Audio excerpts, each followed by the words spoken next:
ETF index mutual funds నేర్చుకుని stock మార్కెట్లో రాణించాలనుకుంటున్నారా? వెంటనే ఈ నెంబర్కి కాల్ చేయండి.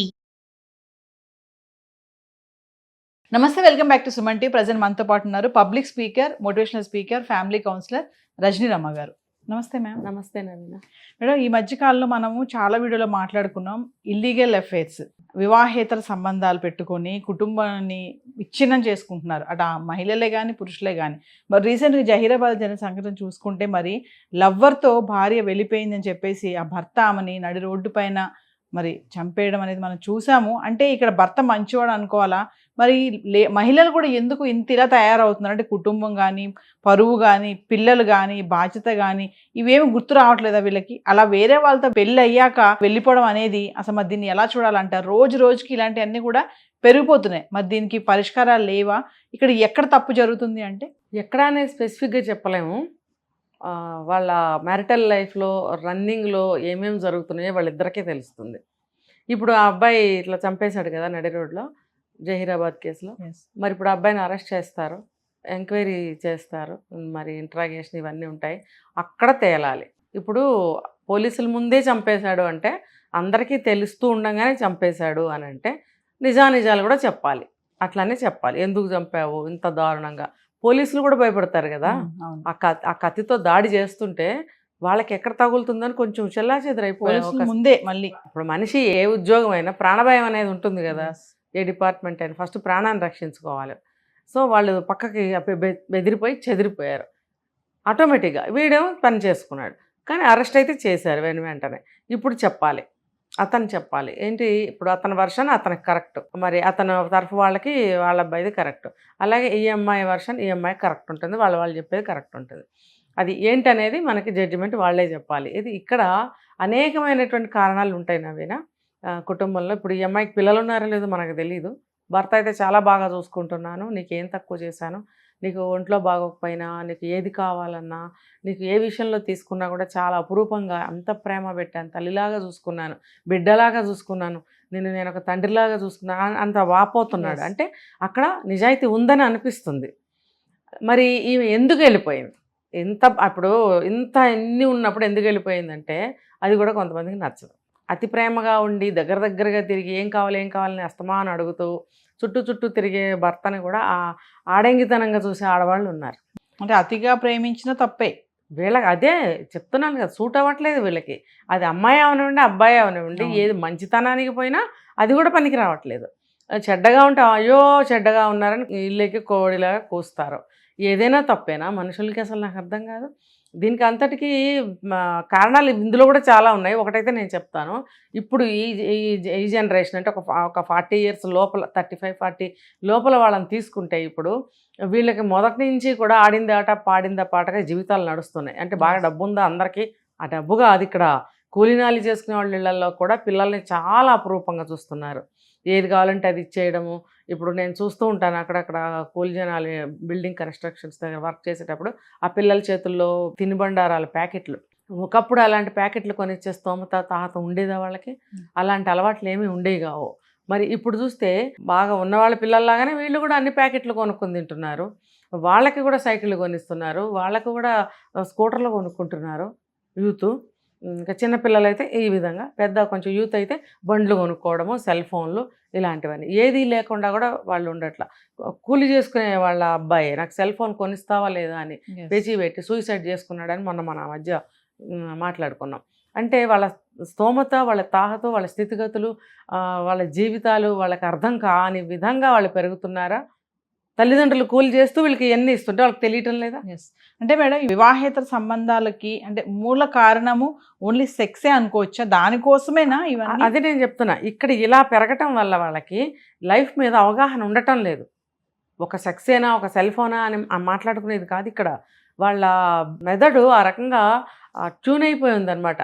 ఏదైనా సరే అడగగానే వచ్చేయాలి, ఇన్స్టెంట్గా వచ్చేయాలి, అప్పటికప్పుడు వచ్చేయాలి, లేదు అనకుండా వచ్చేయాలి. కొద్ది రోజులు ఆగు అంటే కుదరదు, అన్ని ఇన్స్టెంట్గా అలా వచ్చేయాలి. కాబట్టి దేన్ని సహించే స్థితిలో, భరించే స్థితిలో, అడ్జస్ట్ అయ్యే స్థితిలో ఉండటం లేదు. ఇప్పుడు ఇలాంటివన్నీ జరగటానికి కారణాలు అయ్యాయి. అతి ప్రేమ చూపించినా చిరాగ్గా ఉంటుందన్నమాట. అతి ప్రేమ అంటే ఒక పెద్ద మనిషి తరహాగా ఉంటారు చూసారా, అలాంటి వాళ్ళు నచ్చరు. మరి అదేవిధంగా రౌడీతనంగా ఉంటే నచ్చుతారా? అక్కడ నచ్చవు. మరి మీకు ఏం కావాలి, దేన్ని మీరు అడ్జస్ట్ అవ్వలేకపోతున్నారు. ఈ క్రమంలోనే ఈ దారులు పట్టడం, అమ్మాయి అయినా అబ్బాయి అయినా సరే. ఏంటి అన్ని 100కి 100 నీకు కావాల్సినట్టు ఎలా ఉంటాయి, ఉండవు. కాబట్టి పెళ్ళిళ్ళు చేసుకోకండి. నేను కొన్ని వీడియోస్లో ఇలాగే చెప్పాను, నేను పెళ్ళిళ్ళు చేసుకోకండి, పిల్లల్ని కనకండి, వేస్ట్. మ్యారేజ్ అనే దానిపైన ఒక అవగాహన లేకపోవడం వల్ల, అవగాహన లేకుండా పెళ్లి చేసుకోవడం వల్లనే ఇలాంటివన్నీ జరుగుతున్నాయని కూడా అనుకోవచ్చు అంటారా? అంతే మరి. సెక్స్ ప్రాబ్లం కానే కాదు నవీన, మీరు ఇందాక అడిగారు. అది ఎక్కడైనా కొన్ని కేసుల్లో జరుగుతుంది. ఆడవాళ్ళు సరిగ్గా లేకపోయినా, మగవాళ్ళు సరిగ్గా లేకపోయినా ఆ కారణం కొన్ని కేసుల్లో ఉంటుంది. అన్ని కేసుల్లో ఎందుకు ఉంటుంది? ఇప్పుడు ఈ అబ్బాయి ఇంత వాపోతున్నాడు, ఇంత బాధపడ్డాడు, చాలా కూల్గా అమ్మాయిని రప్పించాడు, తెలివిగా రప్పించి వేసేసాడా లేదా నడి రోడ్లో పోలీసుల ముందే. అంటే అతని మనసు ఎంత మదన పడింది, ఎంత దుఃఖపడింది, ఎంత వేదన పడింది, ఎంత అవమానపడింది అనేదానికి ఉదాహరణ అనమాట అది. అంటే ఇవన్నీ ఉంటే చంపేస్తారా అంటే నేనేమన్నా చెప్పడానికి? ఏది ఏమైనా నువ్వు కంట్రోల్లో ఉండంటే నేనేమన్నా సాధువునా అంటాడు. మనుషులే కదా అందరూ, ఎవరు సాధువులు కాదు కంట్రోల్లో ఉండటానికి. వాళ్ళ ఎమోషన్స్ని ఎవరు కంట్రోల్ చేసుకోవట్లేదు కాబట్టి చేస్తున్నారు. ఎందుకు చేశారు అనేది మనం మాట్లాడుతున్నాం. అప్పుడు అలాంటి ఎమోషన్స్ని కంట్రోల్ అబ్బాయి చాలా వరకు చేసుకున్నాడు. అంటే ఇంత దీన్ని ఏమంటారంటే నమ్మక ద్రోహం అంటారా, తీరని ద్రోహం అంటారా, ఏం పేరు పెట్టాలి అమ్మాయి చేసిన దానికి?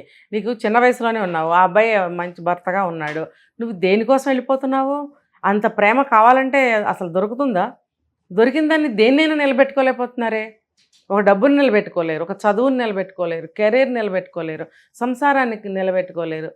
మా పిల్లలు పుట్టిన తర్వాత వేరే అక్రమ సంబంధాలు పెట్టుకుని పిల్లల్ని చంపి వీళ్ళు చావటం ఏంటి? ఇవన్నీ ఏంటి? మరి ఎమోషన్స్ని కంట్రోల్ చేసుకోలేకపోవటమే కదా. మరి ఇప్పుడు చెప్పండి, మీరు ఎందుకు కంట్రోల్గా ఉండాలని నేను కూర్చొని కూల్గా చెప్తాను.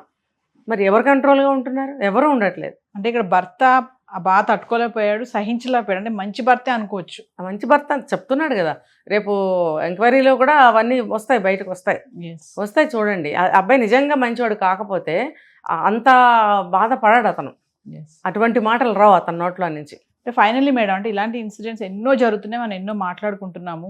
అంటే ఇలాంటి జరుగుతున్నప్పుడు మరి ఇప్పుడు జనరేషన్ వాళ్ళు ఏం నేర్చుకుంటారో వాటి నుంచి మీరేం చెప్పాలనుకుంటున్నారు? ఇలాంటి ఇన్సిడెంట్స్ వస్తూనే ఉన్నాయి రోజుకోటి, రేపు ఇంకోటి కూడా రావచ్చు మళ్ళీ. మరి ఎలా మరి వీటిని అరికట్టడం ఎలాగా? మరి ఏంటి దీనికి ఏమి లేదంటారా? వీళ్ళకి ఏంటంటే ఇలాంటి పాఠాలు, ఇలాంటి సూచనలు వాళ్ళకి సరిపోవట్లేదు. అసలు వాళ్ళ వరకు వెళ్తున్నాయో లేదో కూడా తెలియదు. యూత్ ఎప్పుడు కూడా పనికిమాలినవే కదా చూస్తున్నారు వీటిల్లో. మనకి నెట్లో, ఆన్లైన్లో వాళ్ళు చూసేది ఏంటంటే ఇన్స్టాలో కానీ దీంట్లో కానీ అన్నీ కూడా వాళ్ళకి ఏవో కావాలి అవి చూసుకుంటున్నారు. ఇలాంటి జీవిత పాఠాలు, జీవితాన్ని సరిచేసుకునే విషయాలు వాళ్ళకి ఎక్కడ దొరకటం లేదని నేను గట్టిగా చెప్పగలను. చాలా తక్కువ మంది చూస్తారు, అవి ఆచరించే వాళ్ళు కూడా ఇంకా తక్కువ మంది. ఇవన్నీ తెలుసుకోవాలి వాళ్ళకి మనం చెప్పేది ఇదే ఉంటుంది. వాళ్ళ ఇంట్లో అమ్మా నాన్ననే చెప్తారు, వాళ్ళకి లెక్క లేదు, వాళ్ళు లెక్క చేయరు. వాళ్ళు చెప్పే అమ్మా నాన్నలు ఉంటే లెక్క చేయరు, చెప్పని అమ్మా నాన్నలు ఉంటే అది వేరే విషయం, వాళ్ళు చెప్పరు ఇంకా అంతే. ఏ రకంగా చూసుకుని వాళ్ళిద్దరు పిల్లలు మాత్రం చెడిపోవడం, పాడైపోవడం, భవిష్యత్తు నాశనం అవడం ఉంటుంది. కాబట్టి స్టూడెంట్స్ ఎవరికి వాళ్ళు కొంత ఇలా జరుగుతున్నాయి కాబట్టి, మీరు అన్నారు ఇన్ని జరుగుతున్నాయి కాబట్టి మన జీవితాలు పాడవకుండా ఎలా చూసుకోవాలనే జాగ్రత్త పడే విధానం వాళ్ళు నేర్చుకోవాలి, దాన్ని అవలంబించాలి. ఇంకా చెప్పాలంటే దీనికి స్కూల్స్లో కానీ కాలేజెస్లో కానీ ఇవి కూడా సైకలాజికల్ లెసన్స్ కొన్ని చెప్తూ ఉండాలి. గతంలో కూడా మనం మాట్లాడుకున్నాం. ఎవ్రీడే స్కూల్ టీచర్ అవనివ్వండి, లెక్చరర్ అవనివ్వండి, క్లాస్ రూమ్కి రాగానే ఒక 5 minutes to 3 minutes టైం తీసుకుని ఇలాంటివి చిన్న ఇలా టిప్స్ లాగా అలా వదులుతూ ఉంటే బయట వాళ్ళు చెప్తే వింటారు కదా, టీచర్స్ చెప్తే వింటారు, అవి చెవిలో వేసుకుంటారు వాళ్ళు. అవునా అంటారు. అవునా అని అనుకున్నప్పుడు దానికోసం ఇన్ఫర్మేషన్ కోసం వెతుకుతారు ఎక్కడో చోట. వెతికినప్పుడు మనలాంటి వాళ్ళే బయటపడతాయి. పడినప్పుడు అవి ఉపయోగపడడానికి అవకాశం ఉంది. అది మనం బాగు చేసుకుందాము అనే ఉద్దేశం లేనప్పుడు ఎవరు చెప్పినా తలకెక్కవు, ఇంకా వాళ్ళ జీవితాలు నాశనం అవ్వడమే. దానికి ఎవరు బాధ్యులు? ఇప్పుడు సంఘ సంస్కృతులు అనేక మంది ఉన్నారు, మనలాంటి వాళ్ళు ఎంతోమంది ఉన్నారు, ఎన్నో చెప్తున్నారు. అసలు ఎక్కడన్నా ఫలితం కొంచెమన్నా మనకు కనపడుతుందా? మరి ఆ జ్ఞానం యూత్లో ఉండాలి. చాలాసార్లు నేను చెప్పా, యూత్ లేవండి, నిద్ర లేవండి, మీరు ఒక దేశానికి మీరు ఒక స్తంభాలు లాంటి వాళ్ళు, మీ బాధ్యత ఎంతో ఉంది. నవభారత నిర్మాణానికి మీరే నాంది, చేయూతనివ్వాలి, పునాదులు అవ్వాలి, ఇలా ఎన్ని రకాలుగా నేను చెప్పున్నాను కదా. మరి ఇలాంటివన్నీ చూసుంటారా? సైకలాజికల్గా కూడా స్ట్రాంగ్గా ఉండాలి, ఒక బాధ్యత అండి. ఇప్పుడు వాళ్ళ కుటుంబమే తన భవిష్యత్తే కాదు, ఇలా అందరూ ఇలాగే చేస్తుంటే మన భారతదేశం ఏమైపోతుంది? ఇప్పుడు అదన్నా నువ్వెవరు అంటే ఇండియన్ అంటారు. ఇండియన్ అన్నప్పుడు మనం ఇండియన్ అని చెప్పుకోవాలని అంటే ఇండియాలో ఏమేమి ఉండాలి? ఊరికే 4 వంకాయలు తీసుకొచ్చి అక్కడ పెడితే ఇది వంకాయ కూర అంటే కుదరదు కదా, బీరకాయలు తెచ్చి అక్కడ పెడితే ఇది బీరకాయ కూర అంటే కుదరదు కదా. ఆ కూర తయారు చేయాల్సిన విధానము, పద్ధతి, దాంట్లో ఏమేమి వేయాలి అన్నీ వేస్తేనే కమ్మని కూర తయారవుతుంది. అలాగే ఇండియన్ అంటే చెప్తే సరిపోదు. ఇండియన్ అని చెప్పుకోవాలంటే ఇండియా ఎలా ఉండాలంటే యూత్ ఏం చేయాలి?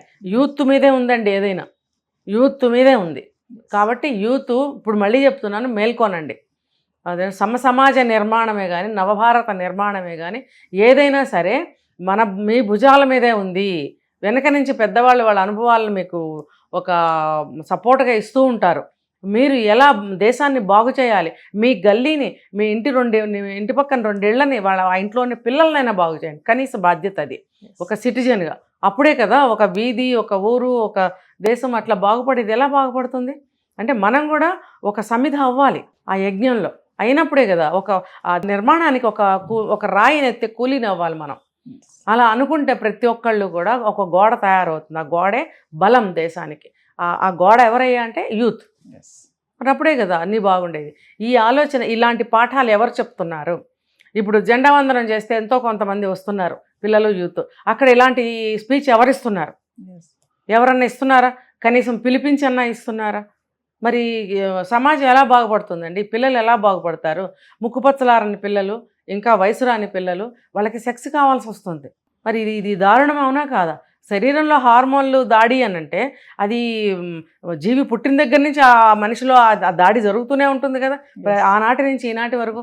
అదేమి కొత్త విషయం కాదు, వింత కాదు, విశేషము కాదు.